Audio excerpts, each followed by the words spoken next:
What's up, people? Today came the best game of the 6th round in the UzChess Cup, and again was the game of Madaminov against Vidit. During all the games, I analyzing the games of Madaminov, but because he's not making draws, he's or winning all his game or losing all his games. And let's see what happened in the 6th round against Vidit. Vidit is having a bad tournament. He's in the last position. He's a top player, but this is not playing so well. And Madaminov, who is the less rated player of the tournament, he have 3 victories and 2 losses till the round, so let's see the game. Okay, Madaminov open with e4, e5, knight f3, knight c6, bishop b5, knight f6, and d3 by Madaminov, trying to play a... Okay, he did play the Berlin, so the d3 move is maybe the most playable move, because in all the... So in the Berlin hanging, for example, it's considered that the black position is well to defend, and the other try with rook e1 is so dry. So d3, keeping all the tension, maybe is the best for white. Bishop c3, bishop c5, c3. Here white have many moves, and he can take on c6, knight d2, and many moves, but c3 is one of the main options. Sword castle, and here black should decide between play d5 or play with d6.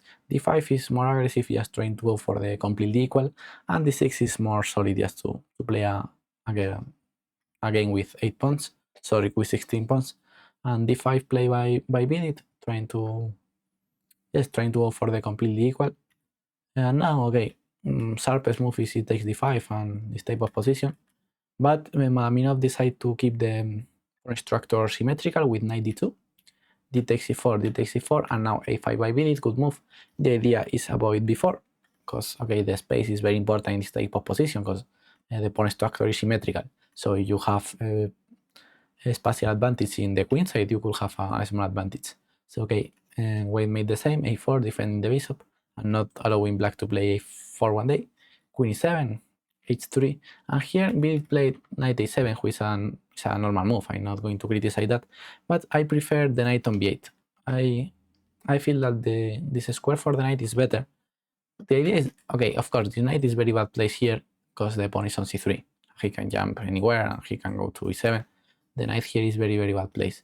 So I prefer knight b8, because after c6, okay, the idea is play c6, attack this bishop, and later the knight can go to f8, to d7, f8, and later jump to e6 or to g6. That's the idea of knight b8. So, but okay, Vidit play knight a7, who is not bad. Bishop d3, he can just return, but okay, he play rook d8, who is fine too, attacking the bishop. Queen c2, h6, and now knight c4, attacking e5. Now it's time to play knight c6 again. Knight e3, bishop e6, and now Madaminov play bishop b5, who is fine. But I prefer a little bit more rook e1, and here that's why I'm not a huge fan of playing knight a7, knight c6, because here I don't see a plan for black. It's okay, if you have the knight here, you can play knight b8, knight f8, c6, but here I'm not seeing any good plan for black. The best moves are, for example, queen f8, who is not easy to mate, followed by knight d7 or knight d7 dld. But okay, white is slightly better anyway, so I prefer... I don't really like here knight a7. I prefer knight b8 to can place the pawn on c6 and have a plan for black. Because okay, black position is solid here, is not bad, but I'm not seeing any active plan for black. That's why I don't really like that move. But okay, instead of rook e1, Madaminov played bishop b5, and now again Vidit returned to a7. He have the opportunity of playing knight h5, going aggressive, trying to land the knight on f4. And bishop c6, pawn c6, knight e5, here bishop h3, knight f3, and queen f6, very active. So here he missed that opportunity, playing knight a7 and knight c6 again, and finally white goes for good squares. Let's see that Madaminov played bishop b5 and bishop b2, changing the square of the bishop from d3 to e2 to not be under the attack of the rook. That's the idea. And on e2 he control h5 too after knight h4. So bishop b5 by Madaminov. Okay, knight h7, bishop e2, and finally knight h4, and going for the good squares with knight f5 and knight d5. And here Vidit fails. He played g6, covering f5, but now the king side is a little bit weak. This pawn is weak. One day f4 can came. This is a bad move, weakening the king side. Was better, yes, knight b8, like I said, to can play knight d7, right, knight f8, c6, covering d5. And if he lands the knight on h5, doesn't matter, yes, queen f8. The queen is perfectly placed on f8, and only the knight on f5 is not going to give checkmate. And you can play g6 when you want. It's not necessary, but okay, if you want, you can play g6 later. So g6 here have now so much sense by Vidit, and great move knight f3 by Madaminov. Understanding that, of course, his knight is not making nothing more on h4, the job is made. He provoked g6, so he returned to f3. King g7. Okay, here he played rook e1. Was stronger just to return to the d3 square. It's interesting that so 2 moves ago he played bishop b5, bishop e2 to go to e2, and now the best move is return to d3, and here rook e1. But of course, rook e1 here is fine. Knight h5, bishop b5, queen f6, and now great move, knight g4, winning the bishop pair and improving the pawn structure. Sorry, after bishop takes, now I have the bishop pair, and this is a... Okay, you can think that to have double pawns is bad, but when we place each pawn in g4 used to be good, because now we have the g file open to attack with the rook, and we have more pawns close to the center. So this change in the structure benefits white. Knight f4, g3, knight d3. This was a bad idea by Vidit. He should return to a normal square with the knight. This was a bad idea because after great move, bishop takes h6, you can capture with the king because g5 is coming. So for that reason, he will play knight e6. Bishop h6.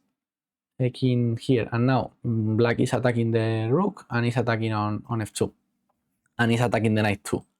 So Madaminov made a great response with king g2, defending the knight, defending bishop f2, and just sacrificing the exchange. But in counter to that, okay, that's true that black win the exchange, but I have an extra pawn, have all the counter of the right squares. This knight is very bad placed, this bishop is very bad placed, are so far from the defense. The rook is coming here to attack, the knight is landing on g5, so white here is completely winning. Rook d7 by Vidit, rook h1. Like I say, this is the white plan, bishop c4, queen b3, knight g5, and try to attack the f7 pawn. Bishop f8. Of course, we should keep the bishop pair, the f8 bishop is not so active, so we should try to keep the bishop pair. Bishop g7, and now bishop c4. Was better to play knight g5 first. The problem of bishop c4 is that you allow black to play knight d8, so it's better to first play knight g5, keeping the pin over the c6 knight. So bishop c4, knight d8 again. This is better. Queen c1. Queen c1 is good, but you should play the correct plan later, because here bishop h6 good. That's the idea of queen c1, but now to make works the move queen c1, you should play rook h4. Coming with queen h1. That's the best idea. Instead of that, Madaminov play queen e3. Okay, white is still been winning, but it's not 100% clear, but white is winning, of course. Knight g5, he finally trade that to double the black pawns. Let's see that this bishop is horrible and this bishop is a completely monster. Queen c1, bishop e3, just not allowing black to enter in the second rank. Queen f7, and here Madaminov failed to find the strongest plan of the position, and he is winning too with his plan, but f4 here was just stronger. I understand that he didn't want to open his own king with not so much time in the clock, but it was just devastating. And these pawns are coming with f5, e5, e5. White position is devastating. Queen c2 by Madaminov. b6. Here again, f4 was the strongest move. Before bishop e7, again f4 was the strongest move. But okay, the play by Madaminov was enough to win the game here. Yes, queen e5, and the rest was easy. White now have 2 pawns for the chain, and especially this very strong bishop who have no counter. So the rest was more or less easy for Madaminov. He take a third pawn. He's going to take the c7 pawn, maybe the 6 pawn. Let's see that white now have 6 pawns against only one. White take all the pawns of the position.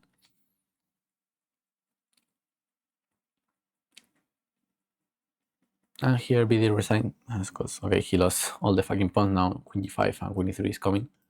So perfect game by Madaminov. And with the key moment being here with knight d3, mistake of BD. Now king g2, a bishop takes h6, king g8, and now king g2, coming with rook h1, and just winning a great game. So congratulations to Madaminov, who now have 4 points of 6. He's in the top of the leaderboard with Bokidov. So let's see how continue the tournament. Bye bye.